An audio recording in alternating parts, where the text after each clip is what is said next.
What happened is worthy of a Netflix movie, one of those global releases that leaves half the planet in turmoil. Watch out, because Florentino Perez, the White Emperor, the master of referee corridors, the big boss of the Bernabeu stands, has once again tried to stick his nose where it doesn't belong, attempting to block a Barça recruitment that was already well on its way. And what he got in return was a devastating response, so harsh that neither the bars, nor the Liga's friendly referees, nor their compliant headlines can hide the shame. And if you, too, bleed Blaugrana, if every time you see Florentino manipulating, your blood boils, if you hate those invented penalties in the 93rd minute to save Madrid, then you know what you have to do. Subscribe to this channel right now, because here, we defend Barça against all odds. Here, we come to mock the white Eurykio and celebrate every Kuhl victory as if it were a Champions League.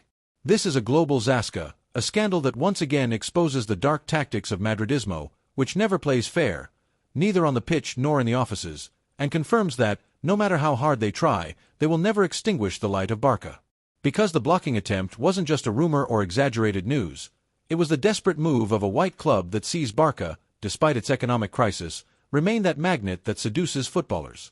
That crest that's worth more than mountains of money and still has the power to tell Real Madrid, "Here, you're not the one in charge." Imagine the scene. Florentino, in his billionaire magnate suit, rising from his leather armchair to tell his lackeys, "This player cannot end up at Barça. Do whatever it takes." And we all know what "whatever it takes" means to Florentino. Calls in the shadows, media pressure, leaks to friendly newspapers, and above all, the classic line, "You want to come to Real Madrid, the best club in history? Here, you'll play with Mbappe, with Vinicius, with Jude Bellingham." The same script they've been parroting for 20 years. But it turns out the plan backfired, because when Barça knocked on Takefusa Kubo's door and offered him what no other club could, the chance to come home, to the club where he truly grew up, where he learned to play football, where his identity lies, the decision was clear, and Madrid could only cry in its corner. The player and his entourage made it clear there was nothing to discuss, that the sporting project, the identity, and what it means to wear the Blaugrana far outweighed any filmmaker disguised as a president. And Florentino was left frozen, just like when he found out Neymar preferred to play with Messi rather than be a puppet in his box. And that's when the fun begins, the Madridista circus, the usual pathetic spectacle. They're dragged through the mud press trying to whitewash the defeat. Edu Aguirre, with his voice of a suffering teen, trotting out the typical line, "But he always said he wanted to play for Madrid." Tomas Roncero, pounding the table between sobs, "They hate us, everyone hates us, we're sick of Madrid." And Pedrerol, with his fake smile, saying, "Okay, guys, let's change the subject, because when Real Madrid is ridiculed, the best these shows can do is look toward PSG, Mbappe, or any imported soap opera." They don't even bother hiding anymore. The whole country saw the white stain spread live, and the reality is that Kubo, one of the most sought-after gems in La Liga, clearly indicated that wearing white isn't always a dream, that the real dream is returning to a club that makes history with its youth academy, with La Masia, with tiki-taka football, with values that move anyone who truly understands the sport. And I can just picture Florentino that night, staring at the ceiling, wondering how a player they thought they had under control could say no. Him, who boasts of controlling all of European football with favors and middlemen. Him, who thinks the whole world revolves around his checkbook and his VIP box. But the truth is this, the world doesn't revolve around Madrid. On the contrary, more and more players understand that money can't buy the feeling of jumping onto the Camp Nou pitch and hearing thousands of Kuhls roar for you. It can't buy the experience of learning alongside young prodigies like GAVI or LAMINE. It can't buy being part of an identity passed down through generations. Barça doesn't just recruit you. Barça brings you back to where you belong, turns you into a member of its family, and that family is worth more than the 20 WhatsApp messages Florentino can send in the middle of the night to block a recruitment. And of course, when the news broke, Valdebebas turned into a funeral. Between training sessions, everyone was sneaking glances at their phones, seeing the headlines they never wanted to read, "Kubo refuses to return to Madrid and chooses Barça." Pure dynamite for white pride, because they live under the illusion that the whole planet dreams of wearing their jersey, that white is irresistible, that it's white or nothing. And when someone who knows them well, someone who was once in their orbit, clearly tells them, "No, thanks," they take it as treason against the homeland. Roncero was already demanding that Kubo never be allowed to enter Spain again, as if he were the Minister of the Interior. And Edu Aguirre, repeating the same tired script, it's clear they manipulated him. No, my friend, no one manipulated him. Kubo knows perfectly well where his story began, and if he decides to return, it will be to Barça, the club that truly formed him, not to Madrid, which used him as a marketing bargaining chip a few years ago. He chose heart over wallet. And beware, because this isn't the first no Florentino has received. Remember recent stories. Neymar, who he had in his pocket and ended up kissing Messi at Camp Nou. Mbappe, who flirted with him only to leave for PSG. Holland, who chose the Premier League knowing he'd be a substitute at Madrid. And now, Takefusa Kubo, the Japanese player who, for madridismo, was almost a white patriot, telling them, no, thanks. Madrid boasts of its greatness, but it's getting more doors slammed in its face.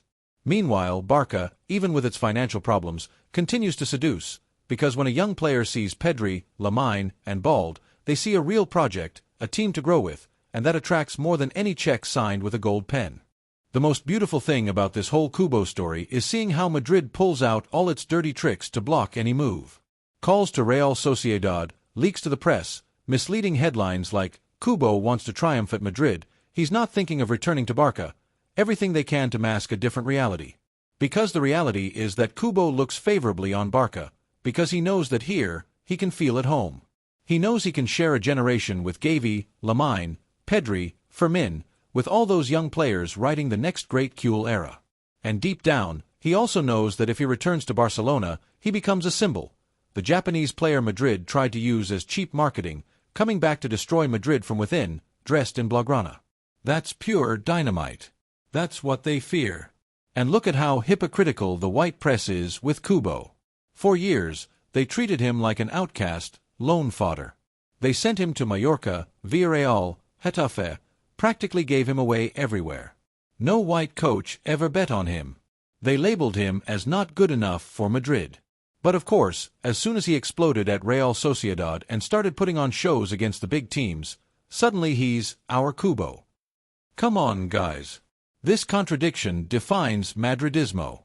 They don't believe in their players until Barça shows interest, and then they activate the fear machine. He can't go to Barça, he'll steal the spotlight, we'll look ridiculous. And the most absurd part is that they can't even disguise it as a sporting issue, because everyone knows Kubo would fit much better into Barca's associative play than Madrid's individualistic chaos. That's why it hurts. That's why they're crying. Because they know he'd shine here far more than he ever would in white. And if you don't believe me, just look at what happened this year every time he faced Madrid. Every ball Kubo touched against them was like a knife cutting through butter. He strolled past their defenders as if they were training cones, and the Madridistas watched with that, he should have been ours, look, more ridiculous, it's impossible. And now, they're afraid he'll return to Barça, when in reality, they should be thanking someone for reminding them who really formed him, because without La Masia, Kubo wouldn't be Kubo, and not even Florentino with all his millions can erase that. The guy knows it, and Madridismo trembles, because if he sets foot in Camp Nou again, that day, they'll be ridiculed forever. It will be the symbol that they can't even stop those they once had in their hands from choosing Barça when the Kuhl call comes. It will be another chapter in the Kuhl album of doors slammed in Florentino's face. And of course, the media cave is already setting the stage. Marca runs headlines saying Kubo still dreams of triumphing at Madrid. AS publishes made-up interviews with close sources, swearing his dream is to wear white.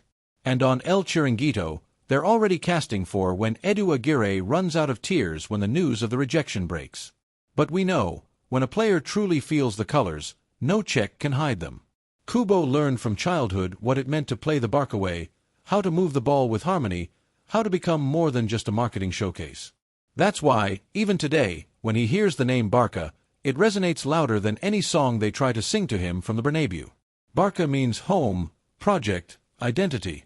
Madrid means marketing, broken toys, and propaganda. Faced with this dilemma, white fear is logical. And watch out, Kuhls, because this isn't just about sports. There's an extremely powerful symbolic component here. Takefusa Kubo represents an open wound for Barcelonismo since FIFA forced his departure in 2015, a guy with brutal talent who left in silence, tears in his eyes, his dream shattered. Madrid quickly took advantage, turning him into a media trophy, as if to say, look, we snatched their little Japanese player. Another blow to Barça.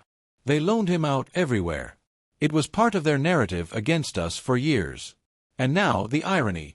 When that kid has grown into a star, an unbalanced player, he could turn his back on them and return to Barça. It would be the sweetest redemption possible. It wouldn't just be a sporting victory. It would be a poetic act of coming home for a talent they tried to steal. And this fear is what drives Madrid's dirty moves to try to block everything. It's emotional panic, because they know if Kubo returns to Barça, every time he touches the ball against them, it will be a direct humiliation, a constant reminder of their failure. Imagine a Clásico at the Bernabéu, 15 minutes in, and Kubo facing Carvajal or destroying Nacho's defense with a bicycle kick.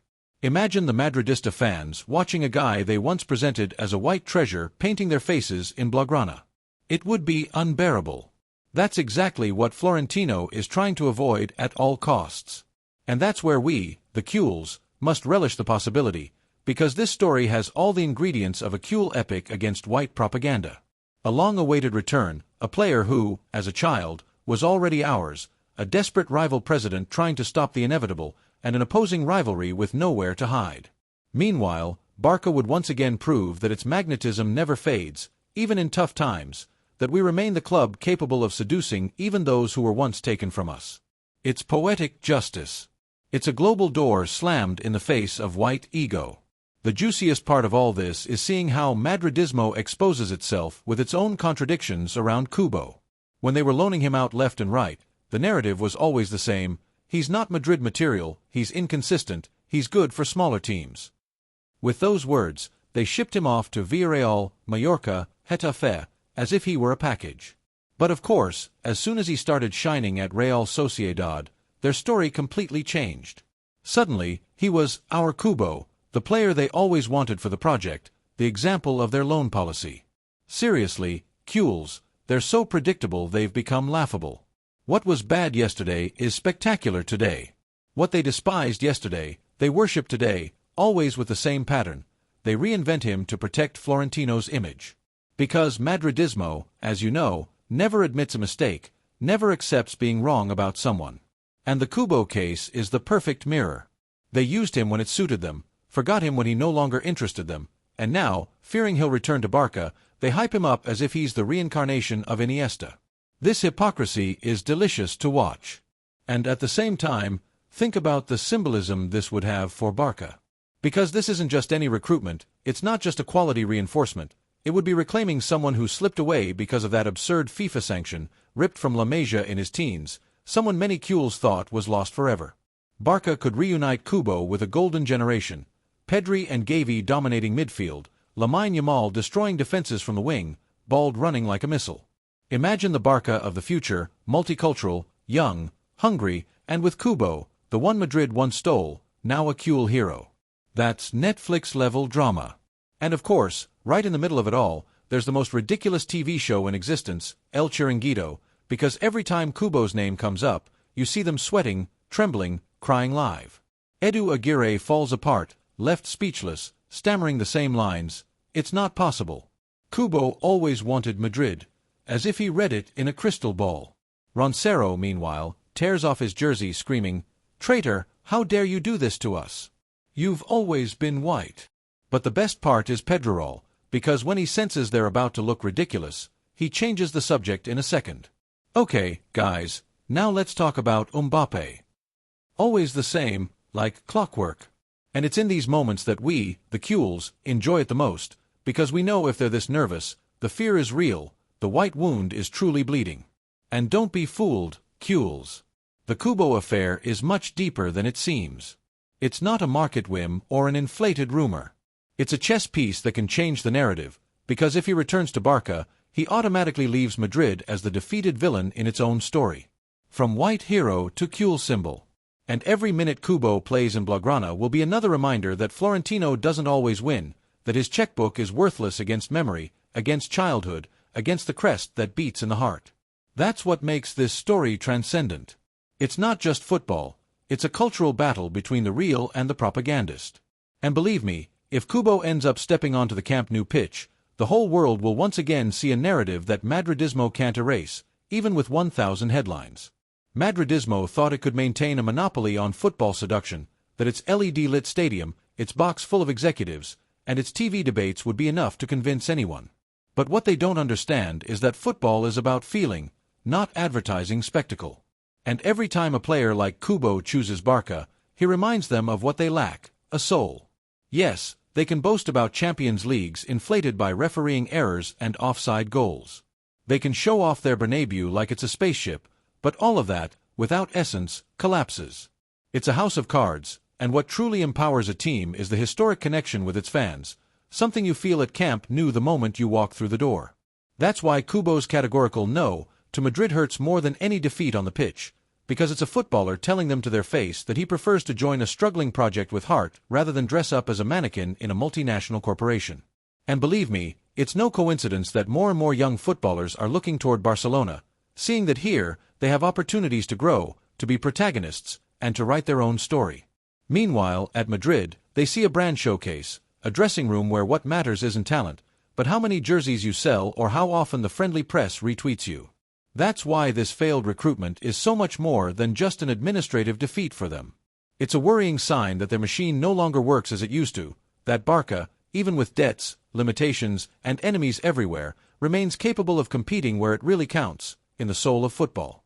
And they can't stand that, because it demolishes their big lie. Meanwhile, the Cule enjoys it like a child in a Clásico, because every tear Madridismo sheds over Kubo is fuel for our morale. Watching Roncero fall apart live, seeing Edu Aguirre with that eternal funeral face, watching PEDRI try to hide the news as if nothing happened, it's all part of the show we celebrate with popcorn, because it's not just about recruitment, it's the parallel spectacle, the theater of frustration they put on when someone leaves them stranded. And that theater multiplies our satisfaction tenfold. Barça isn't just gaining a footballer, it's winning the symbolic victory of seeing an entire media and economic apparatus wobble, ridiculed in the eyes of the world. And watch out, because this is only the beginning. If a player like Kubo already prefers Barça when everything is against him, imagine when the club stabilizes economically and recruits with full force again. Then, we'll see a parade of stars saying no to the white box to bet on the Blaugrana project, and each of those no's will be another slap to white arrogance. And on that day, Cules will line up to mock Florentino's face once more, because history is cyclical, and everything they've tried to hide with marketing will come back to haunt them. That's why this scandal isn't an isolated chapter. It's the prologue to a new era where Barça will reign again. And every failed Madrid recruitment will be a reminder that true greatness isn't bought, it's lived. And that greatness comes in three colors: blue, deep red, and the shining gold of future titles. That's why I say this failed recruitment isn't just anything for Florentino, it's a complete defeat that stings their pride, because losing to a billionaire PSG is one thing, but losing to a financially struggling Barça that still convinces stars like Kubo with its identity and project? That hurts, that burns, that disarms Madridismo.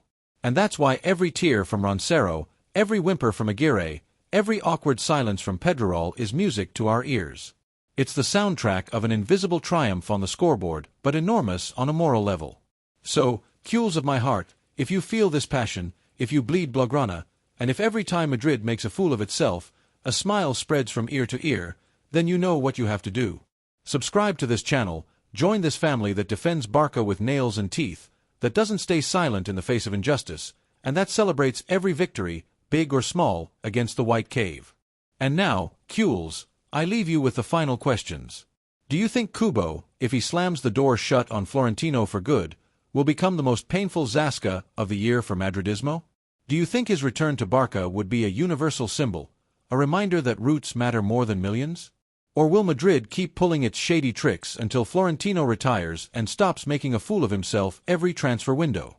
I'll read your answers below, Cules. Fill the comments with Visca Barça and laughter at the eternal tears of Madridismo.